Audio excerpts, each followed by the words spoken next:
Hey there. Um, my name is Miranda, and I've been reading tarot cards and everything. I feel like I should introduce myself. My name is Miranda, and I'm really into spirituality and just everything metaphysical. And studying, I guess, tarot cards for 3 or 4 years, and I did readings um, for people here and there, but mostly I've just been kind of studying more than doing readings because um, I don't know I'm talking about this because I've just been in kind of a weird. I just feel like energetically lately there's been a lot of stuff going on for a lot of people, and I thought it was just myself, but it seems to be kind of like a theme of 2016. And yeah, so I just want to talk kind of about staying grounded, I guess, and staying um, calm and peaceful in this kind of energy. And yeah, so um, I guess the kind of main overview summary topic of what I want to talk about is returning to purity um, and finding your life and vitality again, because when there's a lot of stuff going on, it's easy to feel drained and kind of lifeless, I think. This new moon, I pulled a card, an oracle card from the Earth Magic Oracle deck, and the card that I pulled was Childhood Innocence. And I kind of just left it there on my bookshelf, and I didn't really I didn't feel like I particularly resonated with it very much when I pulled it, but I just left it up there because it was just the new moon card, and I just kind of wanted to see where I went with it. And so okay, so I'll get back to this card, but I wanted to say that lately I've been feeling really emotional, and I've felt very disconnected. The past, I think this whole year I felt really just separate from myself. And um a couple years ago, even, I felt just so in tune with myself. I felt really a lot more intuitive, and like I just felt like I was connected to this flow of life where I just had it all, just love pouring out of me and bursting, and I was balanced and flowing. And this whole year I've felt in my mind I get this image of a raisin, sort of just kind of all the life felt just sucked out of me, and I couldn't connect to myself. I couldn't find that zest for life, that passion, where I just kind of took every opportunity, and I was just kind of riding this wave of life and freedom and energy and love. And lately I've just kind of felt secluded, I want to be alone, and I don't feel as present, I guess. So um I kept trying to find ways to fix this within myself, and I kept trying to find um the source of whatever it was that was making me feel so empty, and all these bad things that I was feeling. And I would say affirmations, but I feel like they were kind of surface level, and things like I know myself, or I'm confident or secure, whatever affirmations I felt like I needed.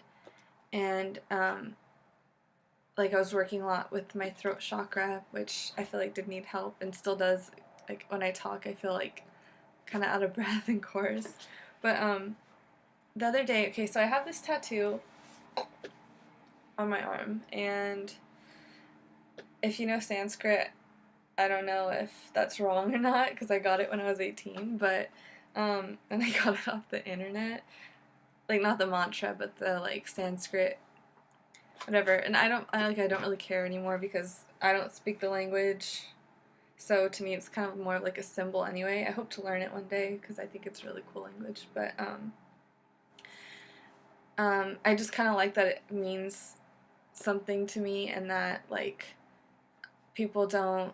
I'm not sharing something so vulnerable about myself that means so much to me, like with everyone, because most people that I know can't read it. But anyway, the mantra is Loka Samasta Sukhino Bhavantu, which is may all beings, it means may all beings be happy and free of suffering. And I got this tattoo because I was really depressed when I was like 16, around that time. Like 13 to 16, I was just kind of a depressed person. And at the time I like saw this mantra, and I feel like it kept me hopeful, I guess, because what it means is you can, like, I kind of like attach it with a lotus. I'm supposed to get a lotus tattooed here at some point too, but I haven't. But the two of them together to me just meant that, like, whatever bad experiences you get, you can either be victimized by it, you can make it like a reason to not move on with life, or you can take those bad experiences and then like use them to help other people, or to like get on to find other people who feel the same way and to help them somehow, which I feel like is kind of like what I want to do with my life. Is I want to take everything that I experience here as a lesson and use it to help people, and just to learn as much as I can, and so I can understand other people more and help them hopefully somehow one day. So the important thing about this is that the reason I brought that up is because, like, one day when I was meditating or praying or something, instead of saying all these affirmations that I thought would help me directly, which seemed to be issues that were kind of, it's like there's like this stem problem I had, and then there's like these little shoots of other issues, and I was attacking little like shoots instead of the core thing. And the core thing, I feel like, when I was meditating that time and I was saying the mantra, and it just reminded me that, like, instead of focusing on my little problems, like, I don't know, it's hard to put this into words, but I felt like when I was saying the mantra, it was more like giving myself and trying to heal the part of myself that's connected to everybody else. Sending love and sending good energy into the collective of everyone. And that was the one, like, meditation and prayer that I felt gave me peace, was the one where I connected to the core, and like the source of all of us, the thing that connects us all. When I was praying for peace for the whole world, I was like I was saying the prayer, and I was envisioning myself being full of light, and I was envisioning the whole world in light, and that's the one meditation and prayer where I have felt peace in a long time. And I feel like that was, you know, by like giving yourself to the whole, to the collective, to everyone, because we're all connected, and that's our power place, is our source, and our source is everywhere and in everybody, and we're all one. And by praying for each other and wanting the good for all of us, and by like reaching out, I think, and not going after these little material small issues in our life that are, you know, they seem big, but they're small in the grand scheme of everything. There's so much more out there. There's so many bigger roles for us to play. And I think when I was praying for everyone else in the world, and I was praying for just the goodness in general of life, just for love to prevail over everything else, I think I was really connected and connecting to the aspect of us that gives us life, that gives us good, beautiful energy. Okay, so I mean, that's kind of probably heavy, but I was also doing this other meditation where I was reading the book Creative Visualization by Shakti Gawain. I don't know how to pronounce that, but anyway, and I was envisioning the life that I wanted for myself, and it says to like come up with affirmations, and the affirmation, I have it written down, the affirmation that I just like intuitively said was, I am clean, I am pure, I radiate light. And then that was like, it felt like so powerful. And and it goes along with this card because, oops, um, there's just, I feel like it's just a lot of stuff connecting and kind of leading up to this stuff, so I feel like I'm kind of all over the place, but I was just really excited about this, and I haven't like had anything, I haven't felt connected to myself, so I haven't felt like I have anything to share. I always like write things on, I feel like if I get inspired, I'll write something on like Facebook or something, and these long rambles, and I just haven't even felt connected to myself. Like, my friends ask for like card readings, and I haven't been able to because I just haven't felt connected to myself or to anything. But it's because I think I was trapped in my little life and the little dramas that are happening in my life, and I wasn't centered in our real place of power is love. It's connection and like connectedness and the collective of all of us doing good. Like, it's so hard to like put into words these like big feelings that you get in your mind and these big inspirations. It's hard to vocalize it, but like when everyone like wishing love, like there's this just big source of love that's under us all, and then we're like sprouted from it, and we focus on these little outside things, but wanting good, just like, I'm gonna just stop trying to explain this. But anyway, the card that I pulled, so the innocence one, it says, well, part of it, I'm not going to read all of it, but it says, you have also likely encountered moments following a disappointment or loss when you turned sour or cynical, and no doubt have had times when your layers of anger or fear blocked the flow of your vitality, your life force. I like feel that, like, it makes so much sense now, because I was trying to like assert my will over my life and trying to fix things by taking action instead of like, I mean, it seems such a passive thing, like when things are happening to you that are making you angry or feel stressed or just threatened in any way, you want to take action to fix it. But it's funny how just, I guess, surrendering or getting into a place of peace and calm, like giving love when you feel like you can't, like that's the real place of power.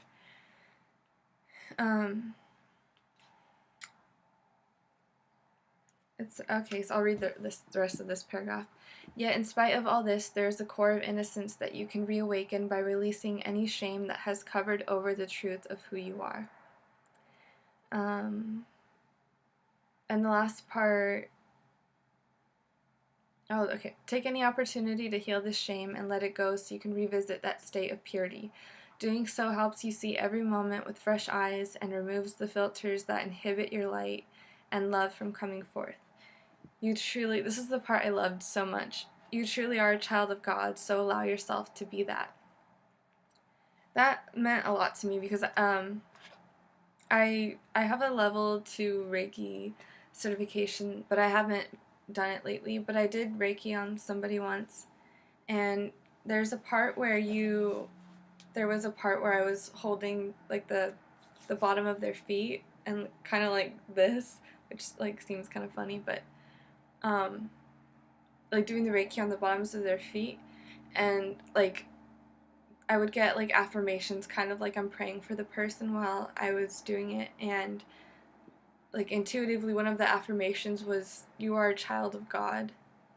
And then the person, like, that's when they said they felt it the most, and when I did it too, I felt like, I know it sounds kind of funny, but I saw like an archangel come over the person, and like I could see them, like the person was laying down on the massage table, and I saw like I know it was an archangel, I'm not sure which one, but like, just in, I don't know, it sounds funny, but anyway, that's when I saw, like, an angel float, kind of, like, coming over the person, and then they, like, said that they cried. They told me after that they had cried, and that's when they really felt it, and they felt clean. And I think that's just such a powerful message for right now, is I think we come here with a plan, like going back to my tattoo, and my beliefs kind of are that everything is a lesson and teaching us stuff. So we come here, this innocent being, and we plan for ourselves to face all these difficult things. And I believe that it's to, like, observe ourselves in these situations and to learn from them, and to refine the very core of who we are. And but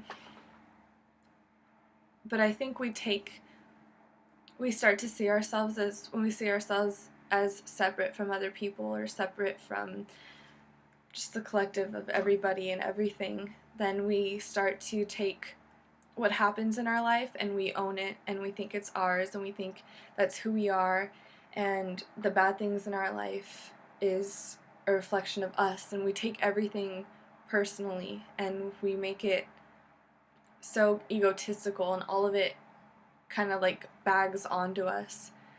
But I think looking at it with the eyes of you're a child of God, like, that part can't be destroyed.